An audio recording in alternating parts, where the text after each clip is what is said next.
Bonjour à tous, bienvenue au One Tips. Aujourd'hui, on a pas mal d'inscrits et ça fait vraiment plaisir, que vous, puissiez, apprécier ce type de format. Aujourd'hui, on va parler des modèles d'export, qui sont, en fait la possibilité, de ne pas forcément utiliser la trame d'extraction de OneBase en fonction des entités, mais de pouvoir vraiment la personnaliser. Petit rappel, pour les nouveaux, parce que peut-être qu'il y en a, parmi vous. Aujourd'hui, on est assez nombreux. Alors, on a un petit, on coupe le micro pour que ce soit plus cool pour tout le monde et on a une petite bulle en haut à droite de son écran pour pouvoir, chatter, poser des questions. L'idée, c'est de se laisser jusqu'à midi. Et si on a des questions plus précises, plus, dédiées à son propre projet, moi je peux rester, disponible pour répondre à vos questions à l'issue de cette session. Allez, on y va. Je vais me loguer sur ma base de test. Donc pour pouvoir faire des modèles d'export, déjà il faut pouvoir avoir accès aux exports. Donc si vous n'avez pas le bouton données, qui est celui-ci, ou sur les anciennes interfaces, c'était pareil, un petit bouton données également, mais sur l'interface verte, il faut demander à votre administrateur OneBase de vous donner les droits pour pouvoir le faire. Donc ça, c'est encore une fois, c'est vraiment le pilote OneBase au sein de votre entreprise qui est capable, à moins que vous ne sachiez pas vraiment faire. On peut demander à Emma ou demander à Thomas, Fanny, Pauline ou moi-même de pouvoir vous débloquer la situation. Donc, la possibilité de faire des rapports, de faire des exports ou de faire des imports. Là, on va se focaliser sur les exports. On verra dans les prochaines semaines comment gérer des modèles d'import, euh, pour des modèles pour les imports, des templates d'import. Les modèles d'import, on peut, au moment où on fait les exports, hein, on peut les voir tous, vérifier ceux qui sont déjà existants. Alors vérifier ceux qui sont déjà existants dans une visibilité qui est, publique. C'est-à-dire que si on a créé un modèle d'export qui est privé, on verra un petit peu plus tard ce concept-là, ben évidemment mes collègues, ou d'autres personnes, qui travaillent sous OneBase ne peuvent pas forcément voir cette visibilité. Donc quand on a besoin de retrouver un modèle d'export déjà utilisé, on les retrouve en bas, ici même. Et là, on peut faire un filtre sur les modèles en fonction d'une entité particulière. Euh, voilà, ça permet de voir l'ensemble des modèles auxquels j'ai droit, bien sûr. Pour créer un modèle d'export, il faut rentrer dans l'export de l'entité qu'on souhaite réaliser. Donc on va créer un modèle d'export assez simple. Je vais me rentrer dans un contexte où finalement j'ai fait du sourcing fournisseur et j'ai demandé à mes fournisseurs d'actualiser leurs adresses et leur numéro de téléphone. Bah, maintenant que j'ai réussi à collecter toutes ces informations qui ont été validées par les fournisseurs, bah, ça va m'intéresser de pouvoir mettre à jour à la fois mon ERP, peut-être mon CRM et d'autres systèmes d'information. Donc il va falloir que j'extrais cette information-là. Donc je veux faire un export de type fournisseur. Donc je crée sur nouvel export, où là j'ai l'ensemble de mes paramétrages, et à un moment donné j'ai modèle d'export. Ça, sur toutes les entités, vous aurez toujours plus ou moins de capacité de filtre, mais il y aura toujours la notion de modèle d'export. Donc soit j'utilise un modèle d'export existant, celui qu'on a vu tout à l'heure, soit je vais pouvoir créer un nouveau modèle. Donc on laisse vierge, et pour créer un nouveau modèle, on a le petit crayon qui est ici, on clique dessus. Il va falloir lui donner un code, donc ça peut être export ERP par exemple. Donc c'est un modèle d'export pour mon ERP. Donc ce qui est intéressant, c'est de mettre une description, parce que si on est plusieurs à utiliser le modèle, ça permet de mettre, donc on va mettre extraction pour ERP avec renommage des champs. Renommage des champs. Donc ça permet d'expliquer à celui qui va utiliser le modèle à quoi il va servir. C'est sympa de mettre des versions également, pour pouvoir dire bah, c'est la version 1 de ce modèle-là. Dernière info toujours à mettre, c'est de mettre la visibilité. Donc public, ça le donnera accès à l'ensemble des utilisateurs. Protégé, ça veut dire que les gens pourront l'utiliser mais ne pourront pas le modifier. et en mode privé, c'est-à-dire que c'est exclusivement pour celui qui va l'utiliser. Donc ça ne pollue pas les modèles d'export que peuvent utiliser les uns et les autres. Donc moi, ce que je vous conseille, c'est que quand vous êtes en mode test, vous le mettez en privé, comme ça ne pollue pas les utilisateurs. Et une fois qu'il est OK, bah, vous pouvez le basculer en protégé si vous voulez qu'il soit utilisé par des utilisateurs sans modification ou en public. Alors après, on peut faire des choses plus fines. C'est-à-dire que là, par défaut, ça prend en compte cet élément-là. Par contre, si on veut que bah, les administrateurs, eux, puissent modifier alors qu'il est privé, bah, ça prendra le pas de cette modification-là. Donc voilà, ça permet de modifier ce format d'entête. Donc je vais enregistrer ce modèle. Quand j'ai enregistré, j'ai plusieurs possibilités. Donc je peux gérer des lignes d'entête particulières, ça c'est pas forcément intéressant. On peut gérer des notions d'attributs Excel quand je fais des extractions au format Excel. Je vais l'appliquer, on verra ce que ça va donner un petit peu plus tard. Je peux créer des modèles où je ne peux exporter que un modèle d'export où je ne vais exporter que les champs que je vais désigner. C'est pour faire des modèles d'export où finalement je peux restreindre à faire des extractions sur des visas. Exemple, notre fournisseur, on va avoir des informations sur le premier visa, sur l'identité du fournisseur. Le deuxième visa, ça va être sur les relevés d'identité bancaire. Troisième visa, ça peut être sur la typologie du fournisseur. Bah, plutôt que de se dire, je prends uniquement cette série de champs-là, bah, je peux dire, je veux tous les champs de ce visa-là. Donc ça, c'est une façon de voir. Sinon, on peut personnaliser et modifier son élément. Donc je vais modifier les champs spécifiés où là, je vais avoir la liste de tous les champs qui sont créés. Donc bien évidemment, je ne peux retrouver dans cette liste-là que les champs qui sont déjà créés de mon entité. C'est-à-dire que si finalement il y a un champ qui m'intéresse à l'extraction, mais que je ne trouve pas ici, ça veut dire que le champ n'a pas été encore créé dans l'entité. Donc je vais dire qu'il me faut bien évidemment le code de mon fournisseur. Donc je peux définir tout de suite comme ça en disant bah, il me faut le code en position 1. Donc là, il va me mettre le code en position 1. Je peux dire que je veux le nom en position 2, le 2 en position 2. Donc ça peut comme ça fonctionner de cette manière-là, ça peut être un petit peu fastidieux, mais je peux également en sélectionner plusieurs. Donc là, ce qui va m'intéresser, ça va être les adresses. Donc il me faut l'adresse 1, l'adresse 2, le code postal, la ville, le pays, le numéro de téléphone et le fax, par exemple. C'est ces informations-là qui m'intéressent pour mon ERP. Donc je peux les ajouter tous d'un coup, mais par défaut, en fait, il va aller les positionner toujours en première position. Donc là, c'est pas ce qui va nous intéresser. Moi, je veux que le code du fournisseur il soit en position 0 et lui qu'il soit en première position. Donc je vais enregistrer pour qu'il rebascule en première position. Il va me les recalculer au fur et à mesure.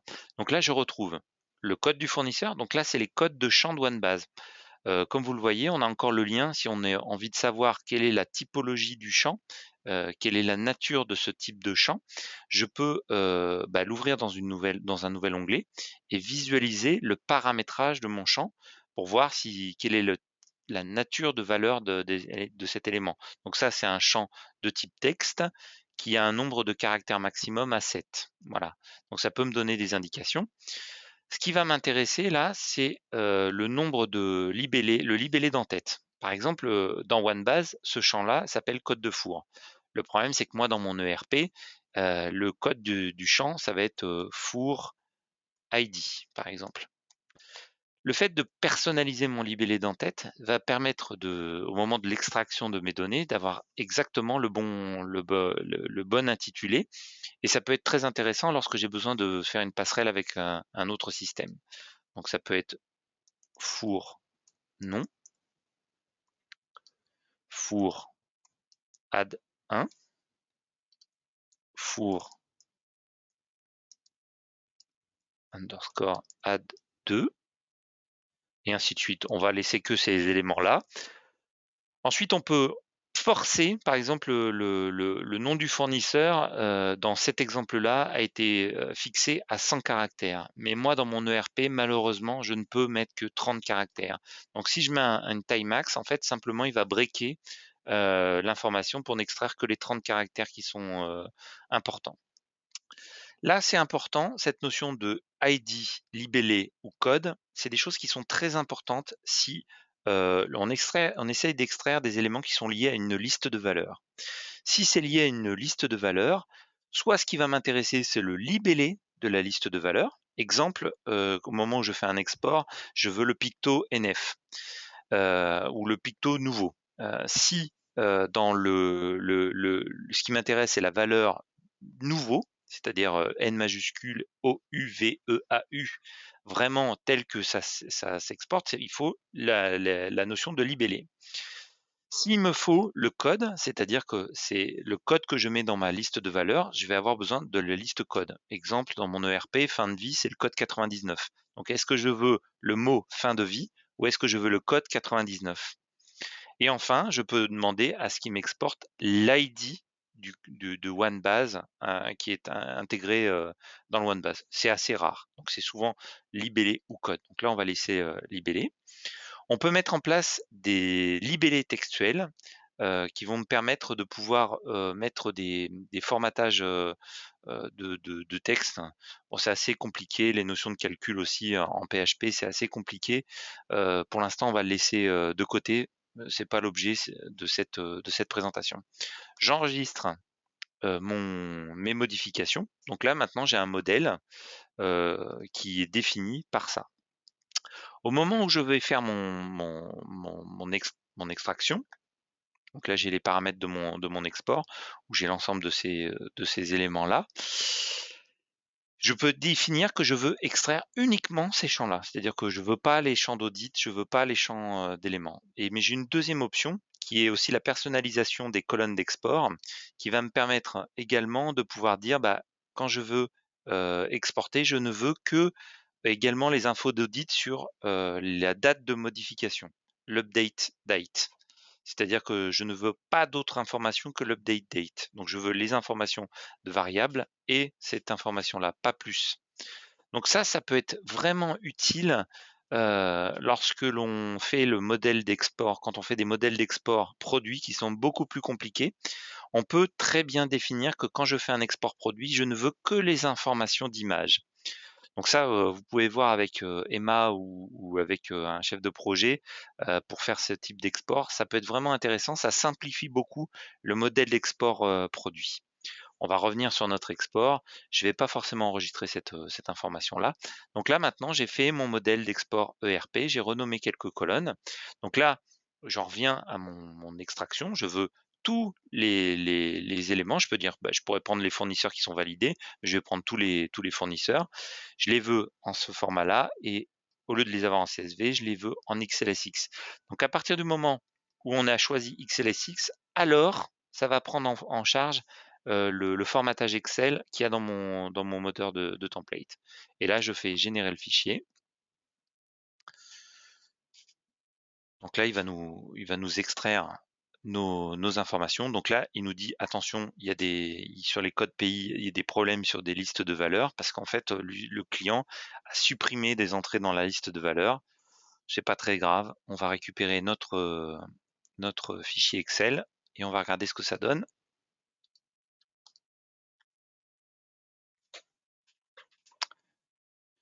Il va l'ouvrir.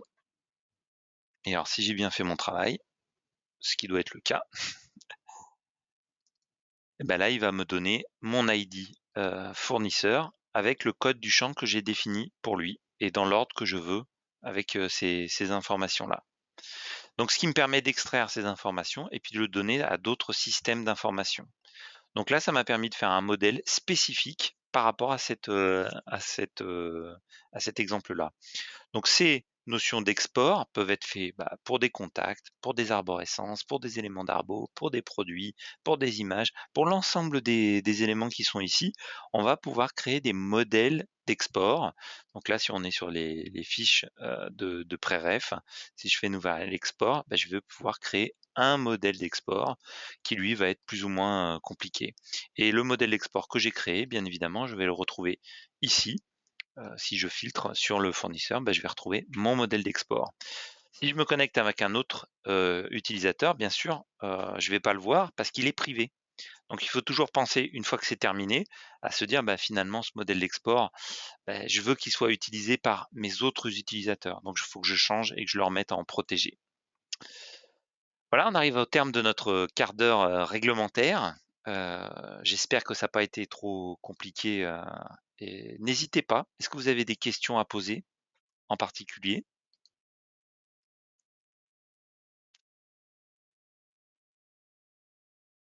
Je vois pas de questions.